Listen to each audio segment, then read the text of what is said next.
You know what time it is. Let's talk takes. Second Dinner is trying to kill off Conquest as a mode. They're doing so by making the rewards worse over time, as they have recently removed gold from the rewards and there are no borders. I think they want it dead to remove proving grounds for ideas like leagues. The fact that you talk about killing off Conquest as a mode in the context of only the rewards offered for the mode proves to me that the mode is dead.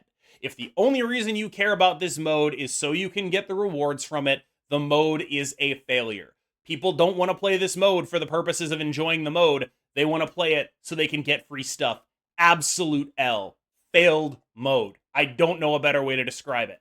I wish it wasn't. But what I learned from Conquest is that making a game designed to take a small amount of time, take a larger amount of time, is just not what people want. It's not what I want. I want to play a million games in an hour. I don't want to sit there and trudge through a Conquest match. And I think a lot of people agree with me. And so when you say something like they're trying to kill off Conquest by taking the rewards out of the mode, and you're talking about like 200 gold and like a border or whatever, that only proves to me that they are correct to do that. Conquest is not a draw on its own. It just isn't. And I'm sorry to say that. And there are a million different reasons I could list as to why. The base one, I think, is the time constraint, but like the fact that Infinite Conquest just pairs you with whoever, the fact that the best players don't tend to play the mode very much, the fact that the different levels of matchmaking are opaque and hidden behind stuff, the fact that you have to grind out tickets rather than doing anything else. I think there are a million different reasons for it, but fundamentally, I think that you have demonstrated by asking this question in this way that Conquest is not a mode that pulls people on its own. And it would have to be in order to be, I don't think they want to kill Conquest. I just think that it's not really alive right now.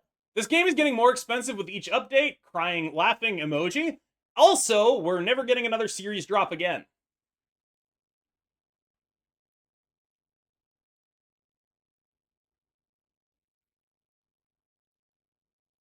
Second Dinner is underrated. I understand people are frustrated with card acquisition, but it's disappointing to see people crapping on a good roadmap update. The community is way too negative, and I can't fathom why.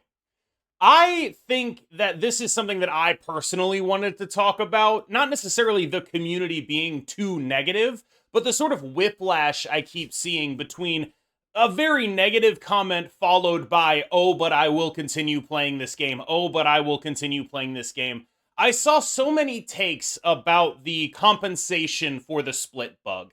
And for context, the split bug was that people were receiving less gold and ink splits than they previously were, but still more than the intended amount. And as someone who was sort of in the trenches of this, like, I found the original bugged information, like the fact that they were bugged too high pretty early, and I specifically didn't talk about it because the way I looked at it was Second Dinner would be well within their rights to be like, oh my god, we have to fix this bug. Let's put it at the 10% that we wanted it to be the whole time. And the way they've reacted to this is basically best case scenario for me, which is enshrining the good rates and saying that's what these are going to be, and then also giving us bonuses on top of that for a time matching the time in which they were gone. And I came away from this thinking, wow, what a genuinely good solution. I was afraid that, I think other companies would have done the let's just take it all down to 10%. That's what we wanted it to be the entire time. We wanted it to be 10%. I appreciate that they were like, no, it's okay. We're going to keep it high. We're going to keep it high. And in fact, we're going to compensate by making it continue to be high. And one of the things I've seen a lot of recently is people saying, that's unacceptable. It doesn't make up for all the stuff I spent. And like, I feel like I can speak to this because if you're a longtime viewer of this channel that I am kind of a split chaser. I probably have spent more gold on boosters than most people complaining. And I think that it's worth pointing out here that like during this time period of diminished splits, I did try to chase a Galactus split. I often spend gold on boosters in order to acquire better splits. I was impacted by this. And I personally feel as though this is about the right thing to do. Obviously, I'd like some free boosters, but I think it's missing the point to focus entirely on gold and inked splits as the reason for the splits. Because while I'm sure there are people who are gold and inked split focused, and that's the only thing they want anymore because they've completed their collections, I still remember not having a complete collection. I remember when the only thing that mattered to me was getting the most collection value out of my credits so I could get more of the Series 3 cards that I didn't have. I remember that. I know that credits are not just a vehicle to get splits for most people, and that for me to treat them like that, like they are for me because I have every card, would be to come at this from an inaccurate standpoint. My personal view is that I think they handled this pretty okay. I think when you look at the range of things that could have happened, I was afraid that they would just say, actually, the new split rates are 10%. That's what we wanted them to be. We fixed a bug that said they were too high. We got it. Sorry. And I was genuinely afraid of that because it is very clear to me that was actually the intended number. It was in the game's code. They told us that's what the number was supposed to be. And I feel like, honestly, they're not getting enough credit for saying, okay, it's clear that our game is successful even with these boosted rates. Let's keep the boosted rates that people seem to like instead of going to our planned 10% number. I don't think that is a decision that a lot of companies would make. I think if a lot of companies figured out that suddenly they were being too generous, they'd be like, oh my God, we can't do this anymore. Think of all the money we'd make if we went to our planned number. And I don't think Second Dinner is getting credit for that because I don't think, I'm not really sure why. Maybe people don't understand that that's what happened or don't want to believe that that's what happened or whatever.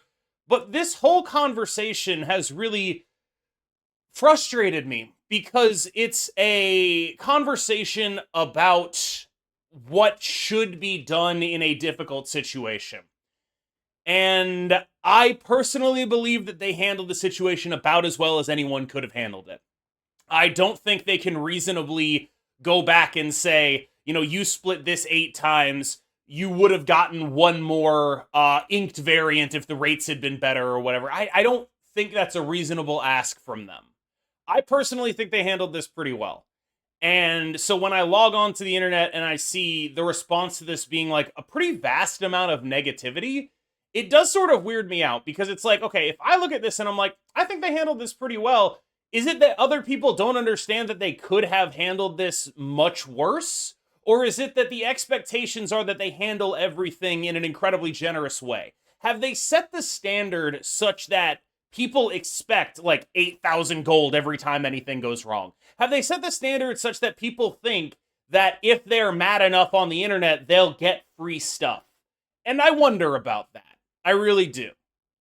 I think offering opportunity to smaller creators is good, but they should extend the olive branch to somehow include creators who don't meet the numbers to apply as official creators, giving them an opportunity as well. I believe this is in reference to the creator tournament, which, full disclosure, I did not participate in. I think that it is an attempt at bridging two worlds that may not necessarily want to be bridged, which is the world of creators and the world of competitive Marvel Snap.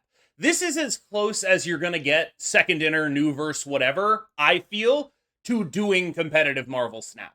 Because I genuinely believe that they do not want this game to be a competitive game. That content like mine is fine to exist, but they don't want a competitive scene to be the focus of the game.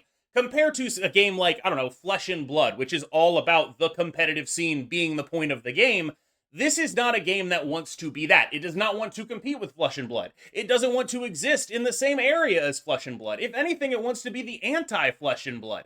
It wants to be the casual alternative. And I think you can see this when you look at the people who are the biggest content creators in this game. When you look at Cozy and Dexter, and I'm not saying these guys are bad players. They're actually very good players.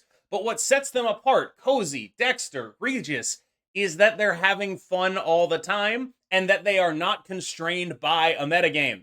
And that, I think, is what their goal is. So when you look at this content creator tournament, it is closer to competitive Marvel Snap than anything ever has been, but I don't think that this changes anything in terms of what their paradigm is. They want fun content, big moments, cool stuff, but they don't want you, the player, to feel like your only options are playing meta decks. And I think that is the kind of feeling that supporting a fully competitive scene creates. I don't think this is a hot take, but get rid of the random Series 4, Series 5, and put an extra card, or at least give us the token value of the card we hit as a duplicate. Not a hot take, extremely cold take. I will talk about why that's not probably a thing that's going to happen. And this is just my perspective on it. When they originally released, they came out with, I believe it was just a premium mystery variant was your slot 4. There was no tokens at all. And at the time, we did the math of like, okay, let's assume that they want this system to be not overly generous. They want this system to not allow people to complete the collection extremely fast. One of the issues that I think Spotlight caches have is that the less cards you have from Series 4 and 5, the better they are. And the more cards you have, the worse they are. This is not necessarily an issue in terms of shape. I think that's probably how they want it to be. But it is an issue in terms of, I think that they are worried about them being too generous to people who just get to their first cache, right? I think that they would reasonably be worried about that, and here's why. The amount of ticket or tokens or collection progress that it takes to get 4 Spotlight cache keys is about what it used to take to get the 6,000 tokens to get 1 card. It's actually a little bit less than that, which means it's even more generous, right? So what you're doing is saying, the more cards you have, the less this is an upgrade for you. But the less cards you have, the more you're getting like 4x and 3x value from what the system used to be. And I think that number is a scary number to them. They don't necessarily want you having the experience of getting 4 new cards every week. And so they wanted to put an L in there. And so it has to be an L. Like, the last bit in the cache, their system doesn't work if it's got duplicate protection on it, or if it's a better thing than any of the cards in there. It has to be an actual L. So what is a number of things they could give us that would be an L, but not that big of an L? My honest instinct is they could bump it up to 1,500, but I don't think they could go all that much higher, because once you start getting into like the 2,000, 3,000 range, or like, you're talking about 6,000, which is probably can't ever happen, that's not an L anymore. When you're getting 6,000 tokens, that's a dub. That's any card you want. You are no longer constrained by the Spotlight cache system. That's just a huge, huge win, and they need that in order for their system to make sense. They need it to be an L. And so the question that I have for people is there a better L you can provide? Because whatever number of tokens you'd be happy with, they need it to be less than that number. Because they need you to feel like this one is bad. They need it to be an L. And so if it's duplicate protection, that's not an L. If it's equal amount of tokens, that's not an L. What is the appropriate number that feels bad enough, but still is actually a W?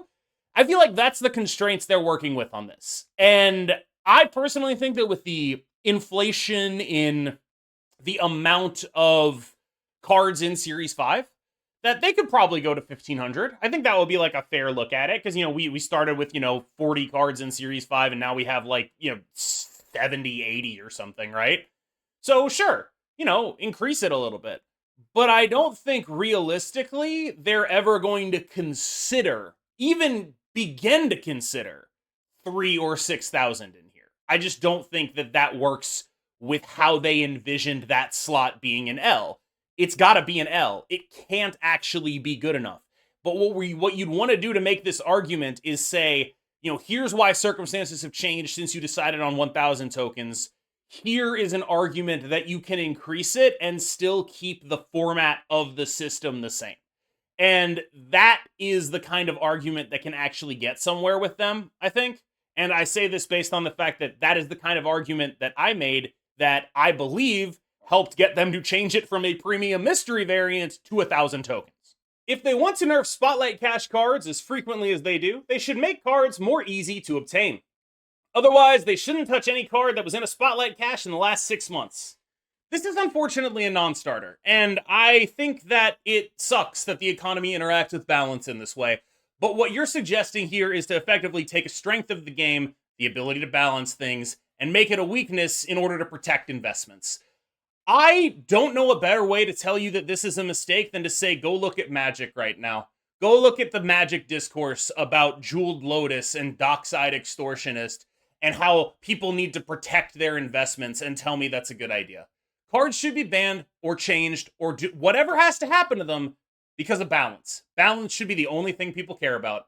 And it sucks that the economy intersects with this in a way that makes it feel bad when that stuff happens. It does suck. I personally wish that they were always able to release a card that was always going to hit in a way that wasn't bad or toxic or anything. But that's not a realistic ask. What is a realistic ask is keep balancing things well. I do not think that in a real world where they say we can't change any card that came out in 6 months, you would be happier than now. For example, they could not have nerfed Original Blob. That would have been, it came out 6 months ago. They wouldn't have been able to nerf that until like June. That's ridiculous. They wouldn't have been able to nerf Loki or Elsa. They wouldn't have been able to nerf any card that came out that was too strong. Saying that one of Marvel Snap's biggest advantages is that they have this fast balance process. Giving that up in order to protect people's investments is a huge mistake. Scarlet Spider deserves to be a 4-7 or maybe even 4-8. The character is too cool to be this weak in its current state. I do not think they can, with a straight face, print a 4-8 or 4-7 that clones itself. That seems ridiculous. That's the fact that Scarlet Spider has not hit as high as you might want does not mean that it's incredibly safe to buff it like that. Like, that is a big number. People underestimate just how much numbers like that matter. 4-8 Scarlet Spider would instantly be a huge mistake. 4-7 Scarlet Spider would instantly be a huge mistake. I'm not even sure if you can safely 4-6 that card. I will say that I have been surprised to note just how poorly Activate cards have performed.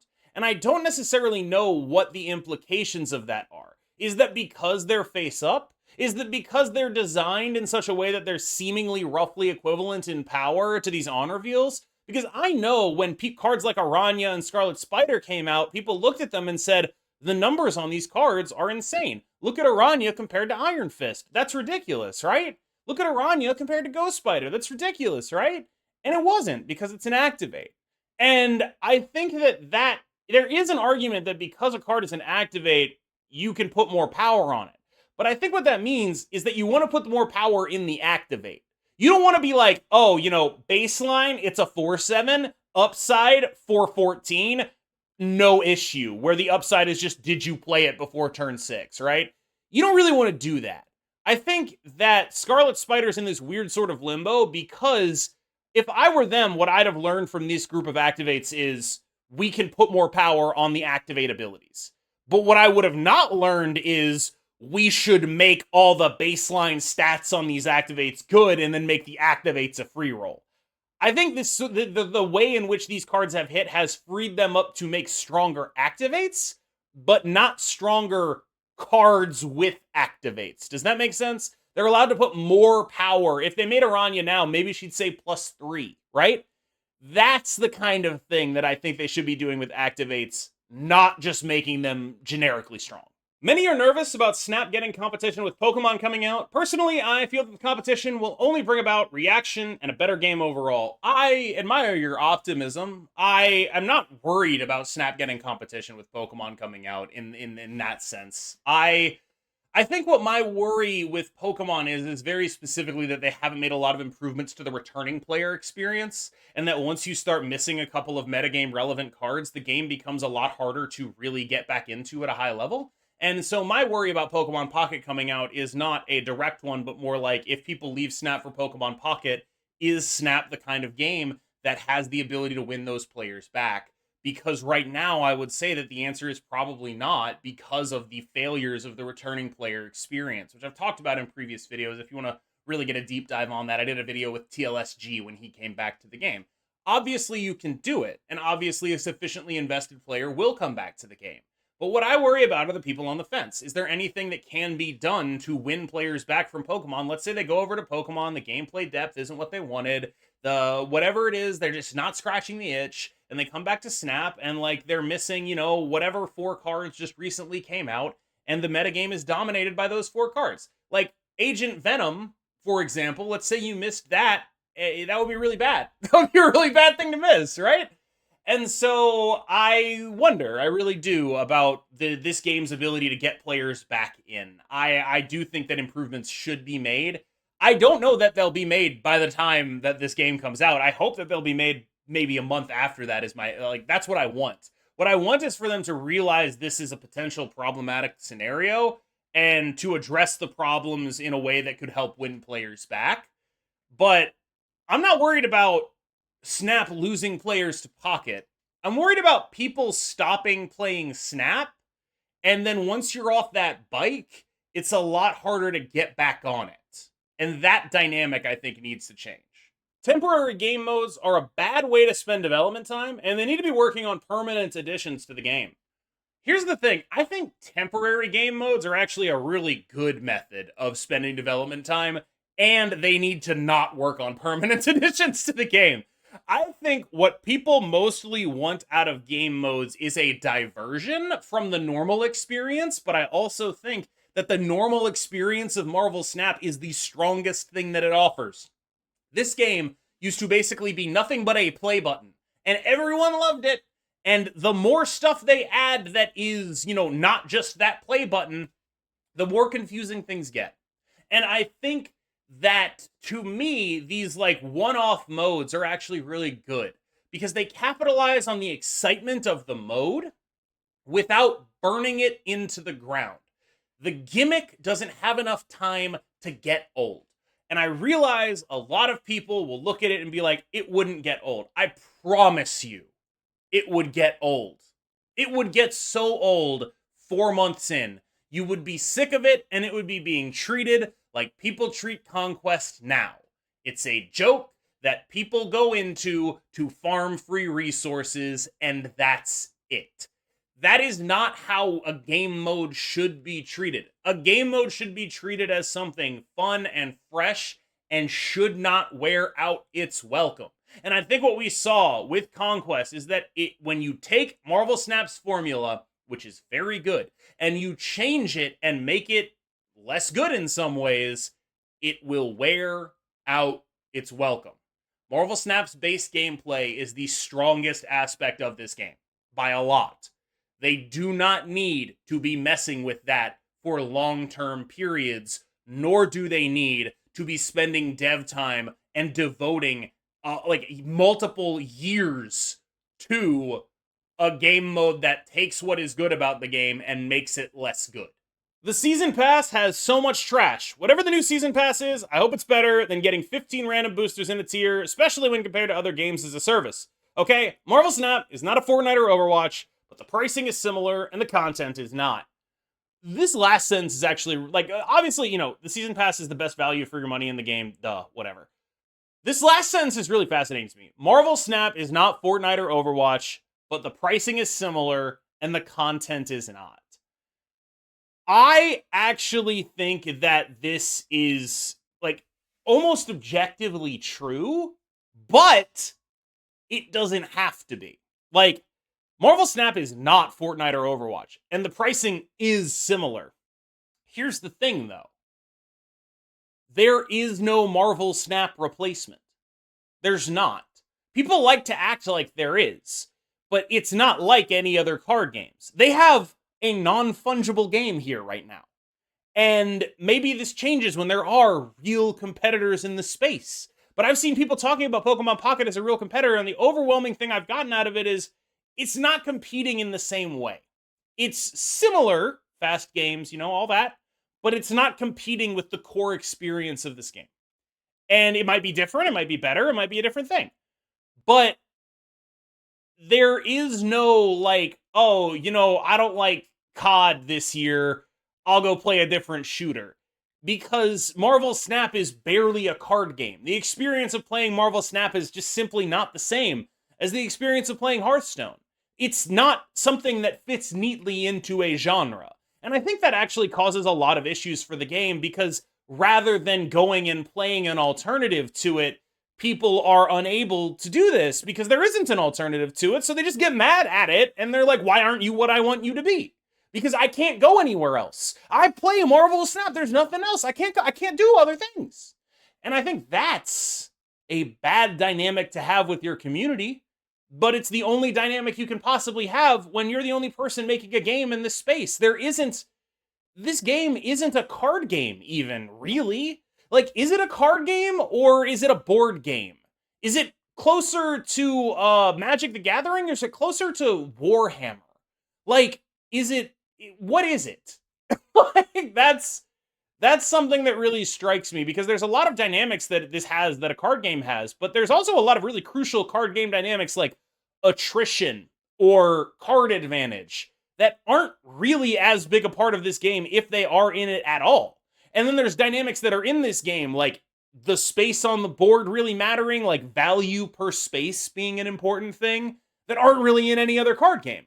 What is Marvel Snap and what other games are like it? And right now, there's not any good answers. And so when you talk about like how it has a price pattern similar to Fortnite, but the content isn't on the same level, there's more that only this game can offer you than those other games.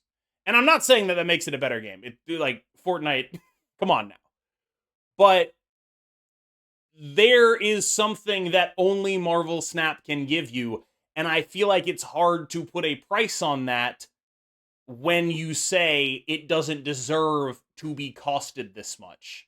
And I think that dynamic is one of the major things underpinning the relationship between the community and Second Dinner right now. Eventually, there will be too many cards for too many archetypes, and ladder will be miserable, making every deck feel like playing against Arishem with no way to play around it, and we might already be there. We need a faster version of Conquest Best of 3 to learn the opponent's deck. I could not disagree with this more. If we ever get to a point like that, that will be awesome, because it means the metagame is so diverse that so many different kinds of decks are viable. What you are describing, a lot of good players get frustrated by open metagames, and Tendrils is a good player. And when you have a good player who is frustrated by an open metagame, the usual reason is they don't know what to play around, right? And that was a big complaint about Arishem, but that is fundamentally limited to Arishem. When you have a bunch of different decks that are doing different things and you lose to something you didn't play around, that's cool. That's dope. That's a cool, awesome thing. With Arishem, it's different because they didn't actually make the plan to have that card in there. But when I lose to a Scream deck that's playing Heimdall instead of Magneto, they put thought into that. They were like, okay, I know that people will expect Magneto, here's my mix-up. They're doing something purposeful in the deck building screen to arrive at a result. And if I lose to that, that's because they outthought me. Their choice paid off. That is good. And so I don't think that this, like, a lot of good players dislike open metagames because they don't like losing to random BS. And I get that. I don't like losing to random BS. But that's not the same as what Arishem is. And that's not a valid complaint, in my opinion. If you lose to, like, a random thing because you didn't have the ability to play around it, or you didn't think to play around it, your opponent thought to put that in the deck. And that's why it's different than Arishem. Finally, I get this take every time, so here is just a couple of the we should buff Galactus takes. Enjoy. Alright, y'all. Thank you so much for watching. I have been KM Best. You have been phenomenal. I will see you in the next one. Thank you so much.